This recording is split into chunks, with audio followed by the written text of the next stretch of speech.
여러분은 대한민국 명절 중에 어떤 명절을 제일 좋아하십니까? 명절이 많이 있죠? 예, 설날을 시작으로 해서 쉬는 날도 많고, 그러나 대표적인 명절, 큰 명절, 그러면 두 명절을 이야기합니다. 첫째는 설날, 그렇죠? 그리고 우리는 가을에 있는 추석을 많이 이야기합니다. 크리스마스는 우리 고유의 명절은 아니잖아요. 그렇잖아요. 나머지들은 거의 고유의 명절이 이제 거의 사라졌습니다. 예전에 단오가 있었지만 단오는 이제 국가적으로 쉬는 날도 아니고, 국가적으로 쉬면서 큰 명절이라고 할 수 있는 것은 설날과 추석밖에 남지 않았습니다. 그럼 설날과 추석 중에 여러분은 어떠한 날을 더 좋아하십니까? 저를 보지 마시고 대답을 해주세요. 저는 어릴 때는 설날을 훨씬 좋아했어요. 왜 그럴까요? 네? 왜 그럴까요? 설날에는 많이 생기잖아요. 그렇죠? 세배하고 나면 설날은 대목이잖아요. 그래서 어릴 때는 설날을 참 좋아했습니다. 그런데 나이가 드니까 이제 받는 게 아니라 어떻게 해야 되죠? 줘야 되니까 설날이 좋진 않아요. 떡국 먹는 나이 한 살 더 먹게 되고, 그것도 별로 안 믿고, 어릴 때는 떡국 먹으면 나이 한 살 더 먹는다 해서 이제 형 되는구나 그래서 좋아했는데, 이제는 나이 먹으면 이제 늙어가는구나 이거밖에 생각나지 않고, 이런 마음 저만 드는 건 아니잖아요. 왜 목사님만 그런 것 같아요? 라는 눈빛으로 저를 쳐다보십니까? 저는 그렇기 때문에 지금은 추석이 훨씬 좋습니다. 왜냐하면 추석에는 가족이 다 동일하게 모이지만 훨씬 여유로운 마음으로 모이는 것 같아요. 예전 농번기 때는 모든 가을 거지를 다 끝내고 그나마 1년 중에 가장 여유로운 마음을 가지고 식구들과 가족들과 모여 오선도선 모여서 그 새 음식들을 만들어 먹고 했던 그것이 추석의 의미가 아닌가라는 생각이 듭니다. 그러기에 그 가을 거지가 끝나고 그나마 여유로운 마음을 가지고 함께 이제 내가 좀 여유가 생겼구나라는 안도의 마음을 가지고 함께 즐길 수 있었던 날이, 그리고 지금도 즐기는 날이 아마 추석이라고 생각하기에 지금 나이가 먹으면 먹을수록 추석이 더 좋은 것 같아요. 설날보다. 혹시 모르죠. 지금도 설이 되면 세배하면 혹시 누가 세뱃돈을 준다면 설날이 더 좋게 되지. 하지만 그런 날은 오지 않을 것 같아요. 그리고 생각해보면 추석이 훨씬 여유로운 건 사실인 것 같습니다. 그러기에 추석이 더 많이 기다려집니다. 여러분, 오늘이 우리가 추수감사절입니다. 추수감사절은 우리가 잘 아는 것처럼 그 기독교에서 감사절로 그려지게 되며, 가을 거지는 아니지만 1년 동안에 하나님께서 우리에게 주셨던 그 은혜가 무엇인지 우리가 다시 한번 생각하며 하나님께 감사로 올리는 날이에요. 우리가 잘 아는 것처럼 이 한국의 감사절, 추수감사절은 미국의 추수감사절에 영향을 받아 11월 셋째 주에 누리고 있습니다. 왜냐하면 미국에서 처음으로 하나님께 추수를 하고 감사를 드렸던 때가 바로 이 11월 달이에요. 미국의 그 농업이 끝나는 그 시기에 들여서 11월 셋째 주에 우리는 한국에서는, 미국에서는 11월 둘째 주에도 드리고 넷째 주에도 드리고 뭐 이런 경우가 있는 것 같아요. 그러나 우리 한국에서는 보통 11월 셋째 주에 추수감사주일 예배를 드립니다. 그런데 이 추수감사주일 예배와 비슷한, 추수감사절과 비슷한 그러한 것이 이미 성경 구약에서부터 나타나기 시작합니다. 우리가 잘 아는 것처럼 이 성경에서 나타나는 유대인의 가장 큰 명절은 무엇이냐라고 이야기하면 세 가지 명절을 우리는 이야기합니다. 첫째는 우리가 잘 아는 것처럼 6월절을 이야기해요. 둘째는 어떠한 절이냐면 우리가 칠칠절, 맥추절이라고 이야기하는 이 칠칠절을 이야기합니다. 그리고 우리 기독교인에게는 칠칠절이나 맥추절보다는 오순절이라는 말이 더 우리에게는 익숙한 말이죠. 왜냐하면 오순절날 성령이 우리에게 임하셨기 때문에. 이 오순절날 성령이 임하신 그날이 바로 무슨 명절이었냐면 바로 이 맥추감사절, 칠칠절이었어요. 그리고 또한 큰 명절이 언제냐? 오늘 성경에 나온 장막절, 초막절이라고 하는 이 장막절입니다. 히브리어는 수콧이라고 하는 이 장막절, 수카라고 이야기하면 그것은 그냥 어떠한 막을 이야기해요. 히브리어로 어떠한 막을, 우리가 무엇을 위해서 치는 막들 있잖아요.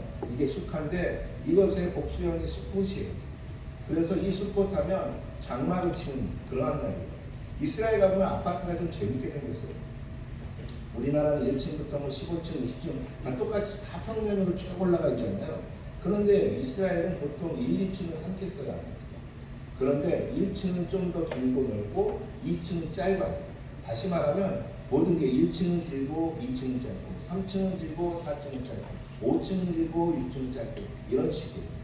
그리고 그 짧은 부분엔 다시 말하면 1층의 그 옥상 천정이 되는 그 위에는 뭐가 있냐면 우리로 치면 테라스 같은 게 있어요. 테라스. 그리고 그 테라스의 용도가 무엇이냐? 한국 사람들은 가면 그 테라스가 테라스 있으니까 한국 사람들은 거기서 뭐 하면 좋겠다라고 생각해요. 지금 딱 테라스 있으면 떠오르는 거 있잖아요. 거의 모든 한국 사람들은 테라스가 있으면 예 그렇습니까? 고기 구워 먹기 참 좋겠다 라고 생각을 한대요. 한국의 유학생들이나 왜냐면 이스라엘에서도 아파트가 제일 싼 주거 형태 중에 하나예요. 그러니까 유학생들이나 한국 사람들이 가면 아파트에 거주하는 경우가 많은데 이 아파트에 가게 되면 대부분 2층에 테라스가 있으니까 이야 고기 구워 먹기 참 좋겠다라고 생각을 합니다. 그런데 이 테라스의 용도가 무엇이냐? 이 용도가 바로 이 장막절, 초막절 때 장막을 치기 위해서 만들어 놓는 거예요. 다시 말하면 이 초막절들이 되게 되면 이 초막절은 우리 오늘 보니까 너희가 제7월 그러니까 티슈리월 15일 정도에 대해 15일에 너희는 이 초막절을 지켜라라고 성경에 이야기하는데 우리 현대의 달력으로 치면 9월 말에서 10월 초 정도가 됩니다. 그러니까 우리 추석하고 비슷하죠. 그리고 이때 거둬들이는 것이 뭐냐면 올리브하고 또 올리브와 포도를 거둬들입니다. 그래서 포도주를 많이 생산하고 또 올리브유를 많이 만들게 됩니다. 이때가 그때인데 이때 이제 이 사람들은 거기에 다 장막을 칩니다. 장막을 치는데 재밌는 것은 그 장막을 잘 치면 안 돼요. 장막벽은 그냥 보통 벽으로 만들면 되지만 특히 천정이 중요해요. 천정이 어떻게 되냐면 하늘이 보여야 돼요. 하늘이 보이지 않고 그냥 다 막아버리면 안 돼요. 그래서 보통의 나뭇가지들로 듬성듬성해서 하늘이 보이게 해야 돼요. 왜? 이스라엘 사람들이 광야 40년을 다닐 때 그들이 그러한 초막을 쳤어요. 그리고 그들이 그 광야에서 하늘이 보이는 왜냐하면 광야에 그 나뭇가지나 이런 것들이 많지 않을 거 아니에요. 그러니까 그나마 듬성듬성하게 그 지붕을 나뭇가지로 쳤던 것을 상기해서 그들은 그곳에서 벽은 상관없지만 이 천장만큼은 이 지붕만큼은 듬성듬성해서 하늘이 보이게 합니다. 이것은 굉장히 중요해요. 그리고 그곳에서 아침, 점심, 저녁을 그러니까 먹을 때 집에서 먹을 때는 그곳에서 먹어야 돼요. 잠은 그곳에서 자도 되고 앉아도 됩니다. 보통은 이제 그곳을 많이 자는데 추운 지방에 있는 유대인들은 그곳에서 잘 수가 없을 거예요. 그리고 비가 많이 내리는 지역에서는 그곳에서 잘 수 없을 거예요. 그렇기 때문에 그 사람들은 그곳에서 잠을 자도 되고 앉아도 됩니다. 그렇지만 이스라엘의 그 당시 그 시즌에는 비가 거의 오지 않아요. 그러니까 유대인들은 거기서 잠을 많이 잡니다. 이렇게 초막을 지으라고 그 아파트에도 테라스를 만들어서 그 테라스에서 초막 짓고 이 초막절을 지킵니다. 오늘 성경을 보니까 이 초막절은 어떻게 지켜요? 그냥 하루, 달랑 하루 지내고 끝내는 것이 아니라 일주일을 하나님 앞에 지켜요. 여러분 그거 아십니까? 6월절 하루만 달랑 지키는 게 아니에요. 6월절도 일주일 동안, 7일 동안 하나님 앞에 지키게 됩니다. 그런 것처럼 이 초막절도 일주일 동안 하나님 앞에 지키라고 이야기하면서 첫째 날과 마지막 날은 모두가 노동, 일하지 말고 다 쉬라 라고 이야기해요. 이것이 초막절입니다. 그런데 재미있는 것은 이 유대인의 모든 명절은 그냥 그 명절만의 의미를 가지고 있지는 않아요. 6월절은 우리가 6월절이라고 이야기하기도 하지만 그날을 다른 말로 부르면 무교절이라고 이야기합니다. 무교절이 뭐 하는 때죠? 무교절은 그 집안에 있는 모든 누룩들, 더러운 것들 다 제거하는 날. 다시 말하면 6월절과 무교절이 합쳐져서 그날의 6월절에 자신의 명절로 심니다. 우리가 잘 아는 것처럼 그들은 그들의 명절에 그들의 역사를 심습니다. 어떻게? 6월절에 보니까 그 6월절에 하나님이 우리를 대신해서 우리를 애국에서 탈출시키기 위해 유월하셨던 그러한 역사도 생각하지만 또한 우리 조상들이 광야 생활 동안에 누룩이 없는 맞자라는 빵을 먹었기에 그날에 그들은 일주일 동안 또 맞자의 빵을 먹으면서 조상들을 생각합니다. 77절에는 원래는 77절은 어떠한 날이냐면 바로 늦은 이른 보리와 그리고 밀을 추수하는 날. 그리고 유월절은 언제냐면 유월절 때는 그들이 그 보리 중에 이제 늦보리, 겨울에 심었던 보리를 걷어들일 때가 바로 이 유월절이에요. 그런데 이 칠칠절에도 이른 보리, 이 그때 심었던 이른 보리와 밀을 추수하면서 그들이 여유로운 농업에 관한 절기만 지켜지는 것이 아니라 또한 그때가 언제였냐면 유대인들이 시내산에서 하나님께 율법을 받았습니다. 그래서 그들은 하나님의 율법을 다시 한번 거기에 묶어서 생각을 해요. 그러면서 우리가 율법을 받았던 하나님의 그리고 계약을 했던 하나님의 선민의 백성이다라는 것을 이 77절과 다시 말하면 이 77절과 연결을 시켜서 그들이 생각을 합니다. 또한 이 초막절에는 무엇을 생각하냐면 바로 초막을 지으면서 우리 조상들이 광야 생활에 얼마나 힘든 삶을 살았는지 그것을 다시 같이 생각을 하면서 이 초막절을 지내게 됩니다. 다시 얘기하면 포도와 올리브를 그들이 많이 수확을 하여 여유로운 그들의 삶을 살게 되지만 그 여유 속에서 찾게 되는 것은 무엇이냐? 우리 조상들은 이 포도와 우리 조상들은 이 올리브가 없이 그들은 광야에서 하나님이 주시면 주시는 대로 안 주시면 안 주시는 대로 그리고 그 초막 안에서 그 어려운 삶을 40년을 살았다. 그러면서 하나님의 백성으로 그렇게 살아왔다는 것을 다시 한번 상기하기 위해서 그들의 역사성과 그들의 추수의 그 감사함을 같이 연결시킵니다. 바로 이것이 초막절입니다. 그런데 이 초막절에 재밌는 것이 무엇이냐면 아르바민이라고 4가지의 식물의 가지를 묶어요. 그런 다음에 이 가지를 매일매일 아침마다 흔들어요. 그것이 그들에게 꼭 해야 되는 것이에요. 오늘도 보니까 성경에 그것이 나와 있습니다.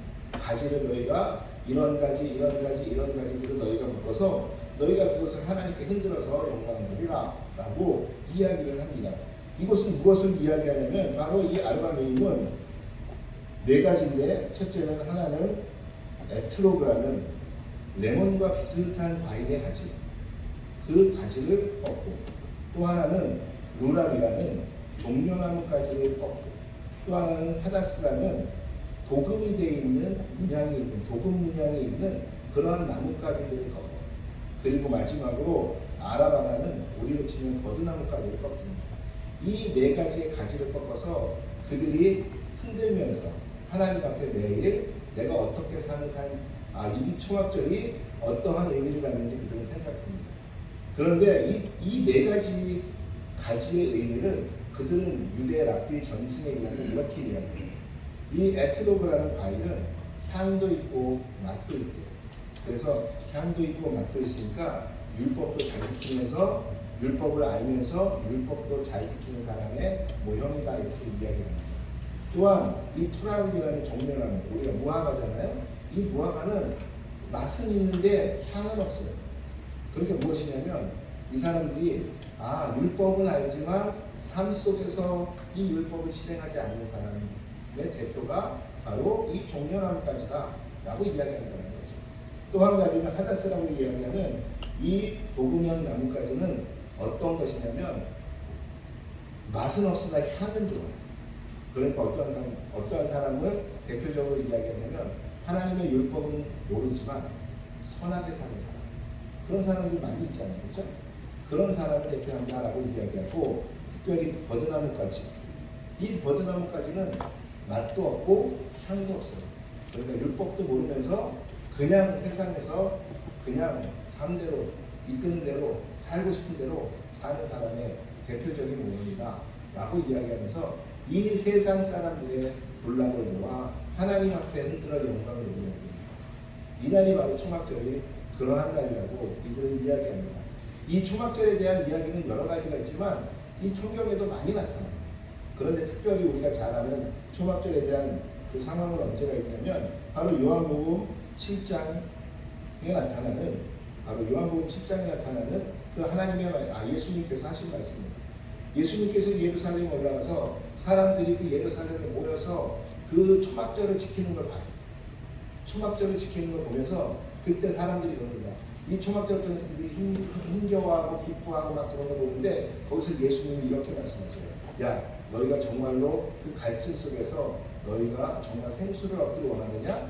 바로 내가 그 생수가 내가 오늘 읽어드린 것처럼 그 생수의 강이 배에서부터 솟아나게 해줄 그 생수의 근원이 바로 나다라고 이야기합니다. 왜 그러냐면 여기에 초막절의 의미가 하나 더 있는데 그 의미는 무엇이냐? 바로 이 네 가지 가지들이 가진 특성인데 물을 많이 필요로 하는 가지들. 바로 이 초막절이 끝나면 이제 이스라엘에서는 본격적으로 비가 내려야 되는데 이때 비가 충분히 내려야 파종을 할 수가 있어요. 겨울보리를 파종할 수 있습니다. 그런데 이제 비가 충분히 내리지 않으면 겨울보리가 못 자라가지고 그냥 이 겨울보리를 농사를 망치게 돼요. 그러게 되니까 이들이 이 네 가지의 가지를 흔들면서 하나님 앞에 하나님 이번에도 좋은 물들을 비를 많이 주십시오라는 의미에서 이것을 흔들어요. 그런데 그 비를 많이 주십시오라고 흔드는 그 의미 가운데 그들이 8일 동안 또 뭐하냐? 매일 성전에 올라가 그들이 번수, 다시 말하면 그 자신들이 드린 하나님의 제사물 앞에 그들이 물을 흠뻑 붓는 그러한 전통이 있어요. 왜? 바로 방금 말씀드린 것처럼 주님 물을 우리에게 많이 주십시오라는 거예요. 비를 많이 주십시오라는 그런 기우제 비슷하게 드려지는 그러한 또한 의미가 있는 이 초막절. 그러니까 예루살렘에 모인 모든 유대인들이 예루살렘 성전에 올라가 그들이 번제를 드리고 할 때 물을 그곳에 부으면서 하나님 앞에 소망해요. 주님 이번에도 비를 많이 주셔서 우리가 풍년 얻게 해주십시오라고 계속적으로 물을 부어요. 그 물을 붓고 있는 상황 가운데 예수님이 이야기합니다. 야, 그 물이 정말로 너희가 하나님께 구하는 그 생수와 같은 물이 너희가 있기를 원하느냐? 이미 하나님이 보내셨어. 누구? 내가 너희에게 그 배에서 생수의 강이 흘러넘치게 하는 그런 생수의 근원이야 라고 이야기하면서 그 이야기를 하시는 이유가 바로 이 초막절 때문입니다. 이 초막절은 다시 말하면 우리가 오늘 드려지게 되는 이 감사절과 비슷한 의미를 많이 갖게 됩니다. 여러분 우리가 드려지는 이 감사절, 추수감사절 이야기 이미 몇 번 말씀드렸잖아요. 메이플라워를 타고 영국에서 미국으로 건너갔던 그 사람들, 이 사람들 가운데 44명이 이미 102명이 배를 탔는데 44명이 배에서 내리기도 전에 이미 다 죽었고 그들이 내렸을 때는 이미 혹독한 겨울이 오고 있었을 때고 그들은 그 혹독한 겨울 속에서 이들이 어떻게 지내야 하나라고 생각을 했을 때 인디안들의 도움을 받아서 겨울이 지나고 그 옥수수를 파종하고 그 옥수수가 나중에 1년이 지나 그들이 옥수수를 거둬들였을 때 인디언들을 초대해서 고마워 하면서 함께 나누면서 그러면서 하나님 앞에 감사를 드렸던 이 첫 감사가 바로 추수감사절의 유래예요. 그런 것처럼 무언가 내가 하나님 앞에 거둬들이고 또한 보호해 주시는 것에 대해서 기뻐하는 마음으로 하나님 앞에 드려지는 감사를 드려지는 이 날이 바로 추수감사절입니다. 이런 것처럼 유대인들이 하나님 앞에서 오늘 말씀에서처럼 하나님 앞에 1년 동안의 농사를 통해서 이 드려진 모든 것들 또한 이 모든 농사를 통해서 우리에게 풍요로움을 주신 그 하나님, 그러나 그 풍요로움 가운데서도 우리 조상들을 그 어려움 가운데서도 이끌어 주셨던 그 하나님의 그 은혜, 또한 그 조상들을 어려움 가운데서도 이끌어 주셨던 하나님의 은혜가 내가 1년 동안 살아갈 때도 보니까 하나님이 지금도 나에게 이끌어 주셨던 그 은혜가 나에게도 있다는 것을 다시 한번 깨닫는 그 시간이 무엇이냐? 바로 감사절인 것입니다. 바로 그렇기 때문에 감사절은 우리가 하나님께 감사를 올리는데 어떠한 감사를 올려야 하느냐라는 부분이 굉장히 중요합니다. 바로 첫째는 무엇이냐면 우리에게 주신 것에 대해서 감사하는 것입니다. 1년 동안 나에게 주신 것, 내가 소출을 걷게 하신 것, 내가 거둬들이게 하신 것, 1년 동안 살아가게 하신 그 모든 것이 하나님의 은혜입니다라고 하면서 감사를 드리는 것입니다. 여러분, 여러 번 설교하면서 말씀드렸지만 감사는 먼저 선행되어야 하는 것들이 있어요. 먼저 선행되고 그 선행이 있어야만 우리는 감사를 드릴 수 있어요. 우리는 없는 곳에서 그래도 감사, 저래도 감사, 아무것도 아닌 일에도 감사, 내가 고난 가운데서 감사라고 이야기하지만 성경에서 감사를 대부분 찾아보면 뭐냐면 감사는 먼저 선행되는 것이 있는데 그것은 하나님의 은혜라는 것이에요. 하나님의 은혜가 없이는 감사는 따라오지 않아요. 인간은 죄인이기에 하나님의 은혜가 선행되지 않으면 감사가 있을 수 없어요. 하나님이 먼저 창조해 주셨기 때문에 인간이 하나님께 감사드릴 수 있는 것이에요. 하나님은 먼저 이스라엘 백성을 애굽에서 구원해 주셨기 때문에 이스라엘 백성은 하나님께 감사할 수 있는 것이에요. 우리가 아직 죄인 되었을 때에 아무도 하나님을 모를 때에 예수를 보내셔서 그 예수를 통하여 우리를 다시 구원하셨기에 그거에 감사를 드릴 수 있는 것이에요. 하나님께서 우리에게 어떠한 은혜를 주셨는지 깨닫지 못하면 우리에게는 감사가 나타나지 않아요. 그런데 우리는 감사를 나타내기 위해서 어떤 것들을 더하냐? 오늘 첫 번째 조건 중에 하나는 바로 이것. 우리에게 무엇을 주셨는지, 어떠한 소출을 주셨는지, 우리에게 풍년을 주셨는지, 우리에게 아니면 흉년을 주셨는지. 흉년을 주시면 감사하지 않아요. 그런데 우리에게 풍년을 주시면 하나님께 감사드려요. 이거는 그리스도인 뿐만이 아니라 그리스도인이 아닌 사람들도 해요. 나에게 이것이 무언가 내가 생각보다도 많이 소출을 거두고 내가 생각지 않은 것들에 대해서 내가 어떠한 것을 얻게 되면 우리는 행운이 왔다라고 생각하고 우리는 보이지 않는 어떠한 신이나 보이지 않는 어떠한 자연 현상에 우리는 감사할 줄 알아요. 내가 더 감사한 사람으로 살아야지 라고 다짐하면서 우리는 그렇게 살지만 그러한 것이 없으면 감사하지 않아요. 여러분, 그러한 것이 없는데 어떻게 감사하겠어요? 여러분, 우리가 지금 숨쉬고 살아가는 것조차가 하나님의 은혜일 뿐이에요. 하나님께서 기분 나빠서 모든 나무들을 다 없애고 이곳에 산소가 없다면 우리는 아마 한 달 한시에 모든 지구에 있는 모든 사람들은 다 죽어버릴 겁니다. 하나님께서 이 지구를 운행하시지 않으면, 이 우주를 운행하고 계시지 않으면 우리 인간은 이 우주에 운행하는데 편승해서 살아갈 뿐 우리가 운행하는데 어떠한 도움도 주지 않아요. 지구가 하루에 한 바퀴씩 도는데 어떠한 도움도 주지 않아요. 우리의 노력이 없어요. 그 모든 것을 운행하시는 하나님의 그 은혜가 없다면 우리는 지금도 살아가고 있지 않을 것이에요. 그렇기 때문에 우리는 하나님께서 나에게 주신 감사가, 은혜가 무엇인지를 하나하나 깨달아갈 때마다 우리는 감사가 넘쳐날 수밖에 없는 거죠. 하나님, 오늘도 자고 일어났는데 내가 눈을 떴네요? 그냥 자고 있었는데 눈을 못 뜨면 어떻게 되는 거예요? 죽는 거예요. 우리는 그러한 죽음을 가장 좋은 보상 중에 하나라고 이야기하기도 하지만 하여간 죽는 거예요. 하나님, 눈을 뜨게 하심에 감사드립니다. 숨쉬게 하심에 감사드립니다. 오늘도 부모님을 주심에 감사드립니다. 오늘도 자녀들을 볼 수 있게 하심에 감사드립니다. 이 모든 것이 나에게 정말로 하나님을 알고 알면 알수록 그 모든 것이 감사로, 그것이 나에게 주신 은혜라고 생각이 될 때 우리는 감사가 넘쳐나기 시작하는 것입니다. 어떻게 은혜가 없는데 감사를 드리겠어요? 내가 오늘도 고통 가운데 있다고 생각할 때 감사를 드리겠어요. 이 고통을 주시면, 여러분, 이 초막절에 이 초막에서 자제하는 이유 중에 하나는 무엇이냐? 이따가도 나오겠지만 이 감사의 조건 중에 하나예요. 이 고난을 나에게 주심에 감사합니다. 감사의 조건 두 번째는 무엇이냐? 하나님이 나에게 소출을 얻게 하심도 감사하지만 소출을 못 얻게 하시고 나에게 고난을 주시고 나에게 어려움을 주신 그것도 감사합니다. 왜? 나는 어려운 줄 알았는데 그 어려움을 해치게 하시는 분이 하나님이었다면 왜 그 지붕 위에 나뭇가지가 없이 하늘을 바라보게 할까요? 주님, 내가 하늘을 늘 바라보며 살아가는 사람으로 살겠습니다. 내 이 어려운 가운데서도 하늘을 바라보겠습니다. 내가 지금 이 광야 가운데서도 아무도 나를 바라보지 않고 아무도 나를 도울 수 없는 이 상황에서도 나는 하늘을 바라보겠습니다.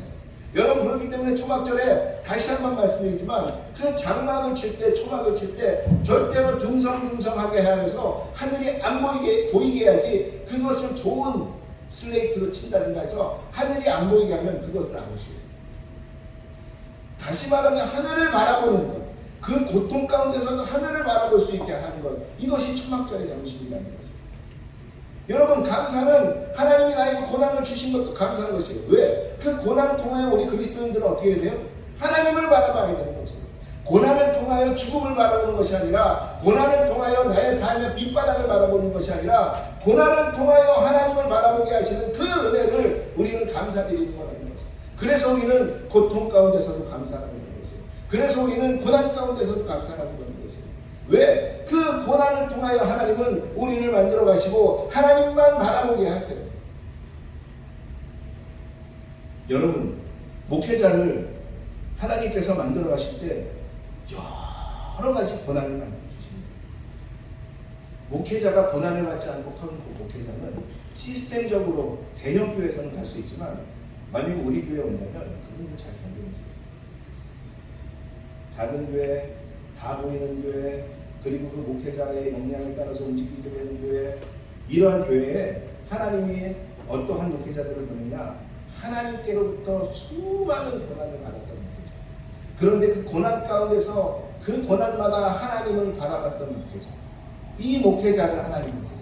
여러분, 목회자만 그런 사람 쓸까요? 아니요.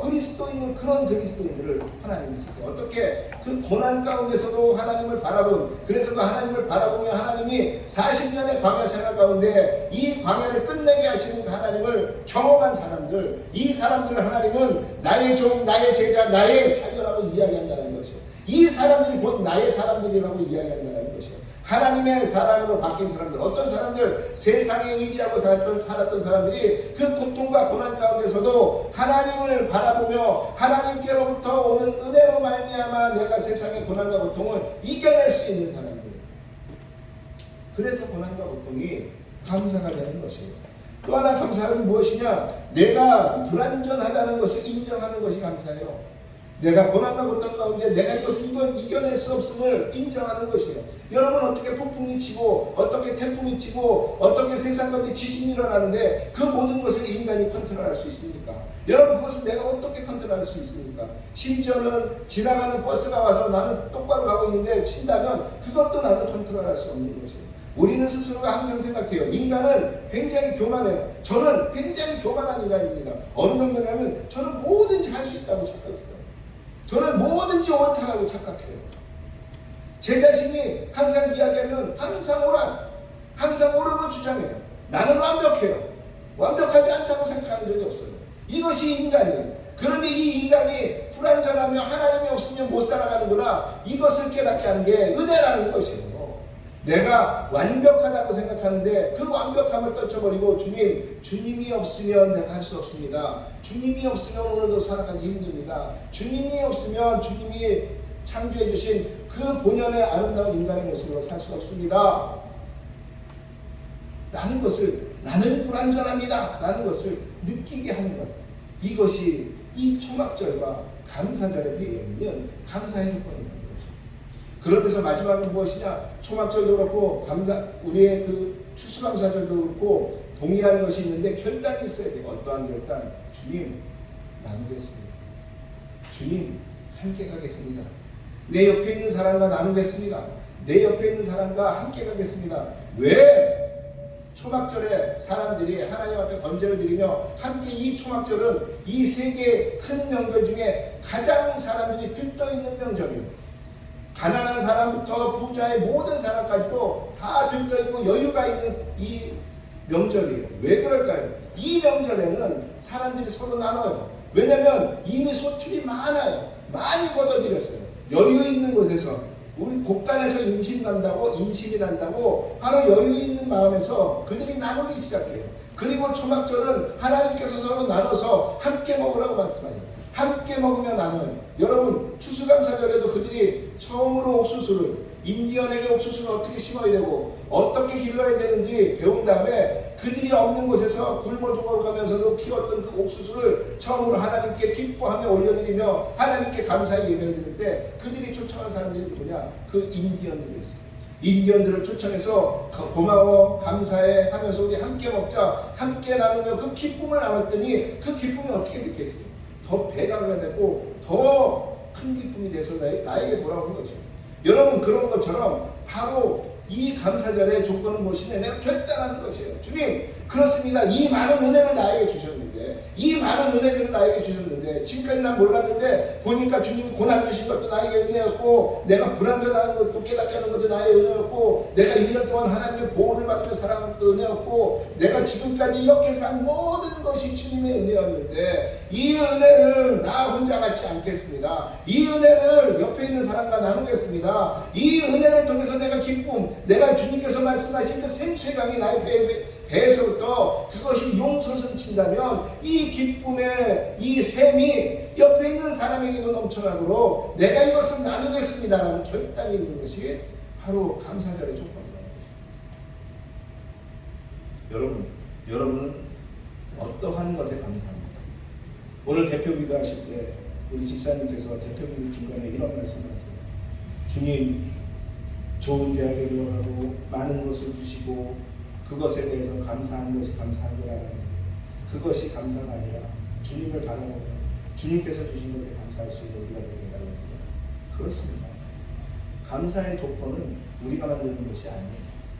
감사의 조건은 오직 하나, 주님이 주신 은혜 가운데 감사하는 것입니다. 여러분 감사한 삶을 살고 싶으세요? 주님의 은혜를 세워보세요. 주님이 주신 받은 그 복들을 세워보세요. 우리 아이들 우리에게 주셨잖아요.